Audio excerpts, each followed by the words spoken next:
Ladies and gentlemen, there is a peculiar rhythm to life, much like the tide. People come, people go. Sometimes they leave wounds behind, and sometimes just when you've begun to heal they return. Now, what do you do when she comes back? That's the question, isn't it? There is a peculiar illusion. We all share the illusion of time. We imagine it as a straight line, stretching infinitely forward, always leading us somewhere, always promising that if we just keep moving, we will leave the past behind. But time does not work like that. It is not a road we walk down where the further we go, the smaller the past becomes in the distance. No, time is far more like the tide arising and falling, circling back upon itself, pulling in what was once let go. Not because the universe owes you an explanation, not because fate has a grand plan to heal the wounds she left, but simply because this is how things go. The people who once hurt us often find their way back not necessarily because they've changed, not necessarily because they regret, but because they too are caught in the current of time's great turning wheel. The strange thing is, when someone leaves us in pain, we think we are moving away from them. We believe that time is carrying us forward, that every day apart is a day that distances us from the moment of loss. We tell ourselves that soon they will be nothing but a memory, a name that no longer stirs the heart. But then suddenly they reappear. And in that instant something curious happens. It is as if no time has passed at all. Have you noticed that? How the years you spent healing can collapse into a single moment, as if they never happened? How a single look, a single message, a single appearance can resurrect a version of you that you thought was long buried. It is because time in its true nature does not irascate, only transforms. The pain you once felt did not vanish. It simply became something else. The longing you buried did not die. It only changed its shape. And when she returns, she is not simply knocking on your door. She is knocking on the door of who you once were. But here is the real question. Are you still that person? If you are, then her return will feel like salvation. If you are, then the past will flood back in, and you will feel as if you have been given another chance at something unfinished. But if you have changed, truly changed, then her return will feel like something else entirely.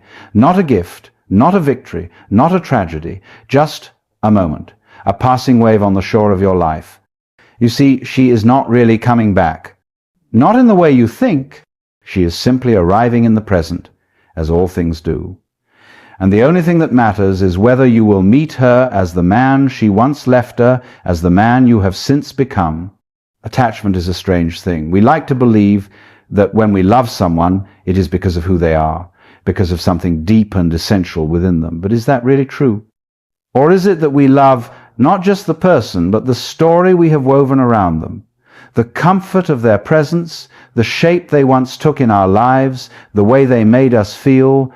You see, when someone leaves, they take more than just themselves. They take with them the warmth of familiarity, the quiet assurances we once built our days upon. And when they return, it is not just them we welcome back, it is the memory of what they once were to us. The old feeling of belonging, the illusion that what was lost can be found again. But can it? Alan Watts once said that no valid plans for the future can be made by those who have no capacity for living now. And that is the very essence of attachment ties, us not to people, but to the past. It makes us believe that happiness is something that existed before and can only be restored by revisiting what was. We do not necessarily crave the person we crave the version of ourselves that we were when we were with them. The version that felt safe, that felt seen, that felt whole. But life does not move backward. The moment she left, the thread that connected you to who you were began to unravel. And in the time she was gone, you changed, whether you meant to or not. Perhaps you spent days grieving, thinking you would never recover. Perhaps you spent nights searching for answers, wondering what you did wrong. Perhaps you convinced yourself that she was the only one who could ever make you feel that way again. But that was the trick of attachment, the illusion that what you lost was singular, irreplaceable, a missing piece that could only be returned by the same hands that took it away. Now she is back, and the mind stirs, searching for meaning. Does her return mean that the universe is giving you a second chance? Does it mean she finally understands what she lost? Or does it simply mean that she, too, is caught in the great web of attachment, mistaking familiarity for destiny? If you are not careful, attachment will make the decision for you. It will whisper that the pain of the past is nothing compared to the comfort of having her again. It will tell you that healing does not require moving forward, only circling back. It will blind you to the simple truth that if something were truly meant to stay, it would not have left in the first place. When she stands before you, you must ask yourself, is it really her that you want, or is it just the feeling she once gave you? Because if it is only the feeling, then what you are chasing is not love, it is memory. And memory, no matter how sweet, cannot hold you in the present. Think of a river. At first glance, it seems solid, steady, unchanging. But dip your hand into it, and you will never touch the same water twice. It flows endlessly, reshaping itself with every moment. And yet, we call it the same river. But is it? Is it truly the same if everything within it is constantly moving, constantly shifting, constantly becoming something new? People are the same. You are not the same person you were yesterday. You are not the same person you were when she left. And she, no matter how familiar she may seem, is not the same person who walked away. But the mind plays tricks on us. It clings to the idea that people and things are fixed, that we can return to what once was, that if someone comes back, we can simply pick up where we left off. But that is not how change works. Change does not ask for permission. It happens in silence, in small moments, in the spaces between what we think is important. It happens in the way you wake up each morning with a slightly different perspective, in the way pain softens over time, in the way you learn to live without what you once thought you needed. And yet, when someone from the past returns, we often forget this. We see them, and for a moment we believe we are stepping back into an old chapter, as if life has given us a second chance to get it right. But this is an illusion. The chapter is not the same because you are not the same. The person they left behind no longer exists in the way they remember. The version of you that once longed for them, that once hurt for them, that once shaped his world around their presence, that man has been rewritten by time. Do they see it? Do they recognize the change in you, or do they expect to find you exactly as they left you?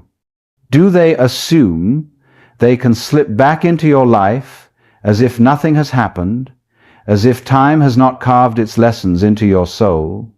And more importantly, do you see the change in yourself? Or does their return make you forget how far you've come? This is the challenge of transformation. When you grow, you cannot ungrow. When you see, you cannot unsee. When you heal, you cannot pretend to be broken just because it makes it easier to welcome someone back. Change demands that you honor it, that you do not shrink yourself to fit into an old mold simply because it is familiar. When she returns, do not rush to answer the question of whether or not you should let her back in. Instead, step back and observe. Observe how you feel. Observe how she speaks. Observe whether her presence feels like a gift or a test. Observe if her return feels like alignment or just an echo of something you have already outgrown. Because a river does not cling to its past waters. It does not stop flowing, waiting for something it once carried to return. It moves ever forward, trusting that whatever is meant to be part of it will meet it further along its path. Choice is a power that many do not recognize until they are faced with something they once thought was beyond their control. We often believe that life happens to us, that we are mere passengers in the grand unfolding of events. But if you look closely, you will see that at every moment there is a choice even in how we respond, even in what we allow, even in what we walk toward or walk away from. Here you stand. She has returned. The past has come knocking, wearing the face of something once cherished, something once lost, and now the question lingers in the air. What do you do? Do you let her in? Do you turn her away? Do you entertain the possibility that what was broken can be made whole again? Or do you trust that life took her away for a reason? Most people will react before they choose. That is what emotions do. They flood in, dragging you under, making you feel as though you must act quickly, as though this moment is urgent, as though you must seize it before it slips away. But urgency is an illusion. When something is truly meant for you, it does not demand to be grasped in haste. It does not threaten to disappear if you take a moment to breathe. Oh, before you act, before you speak, before you even allow yourself to feel too deeply, pause. Observe. Let the dust settle. What is it that you are actually experiencing? Is it longing? Is it excitement? Is it fear? Is it relief? Or is it merely the comfort of familiarity? Because choice is not just about what you decide, it is about who you are when you make that decision. Are you choosing from a place of strength or a place of weakness? Are you choosing from a place of love or a place of fear? Are you choosing because you want to or because you feel like you have to? People will tell you that love is reason enough to take someone back, that if the feeling is still there, it must mean something. But feelings are not facts. Feelings shift like the wind, appearing and disappearing with no regard for logic, no concern for the reality of what was or what will be. You may still care for her, but is caring enough? You may still feel a connection, but is connection the same as alignment? And most of all, when you look at yourself in this moment, do you feel like the man you have become is someone she deserves? Or do you feel like he is someone you deserve to protect? Because here is the truth that most people overlook. Sometimes when someone returns, the true power is not in saying yes. It is in realizing that you can say no. It is in understanding that healing does not always mean reconciliation, that closure does not always require reopening the door, that love does not always mean keeping someone in your life. Your choice is your own. No one else can make it for you. But whatever you choose, make sure it comes from the man you are today, not the man who was left behind. And so, here you are standing at the crossroads of past and present, faced with a choice that only you can make. She has returned, but the question is not about her, it is about you. Time has moved. You have changed. And now you must ask yourself, are you still bound to the man who once longed for her, or have you stepped into something greater? Do you open the door because love still lingers, or because memory deceives? Do you reach for her out of desire, or out of habit? The truth is, she is not really coming back, not to the same man, not to the same place, not to the same story, because everything has changed, whether you realize it or not. When she stands before you, do not look at her with the eyes of who you were. Look at her with the eyes of who you are now. And if that man still sees a future with her, then walk forward with open hands, not clinging to the past, but embracing the present as it truly is. But if that man has outgrown the love that once held him captive, then let her return be nothing more than a wave washing upon the shorier moment, acknowledged and then released. Because in the end, the most powerful thing you can ever do is choose not out of loneliness, not out of nostalgia, not out of fear, but out of the deep, unwavering understanding of your own worth. And when you choose from that place, you will never regret it.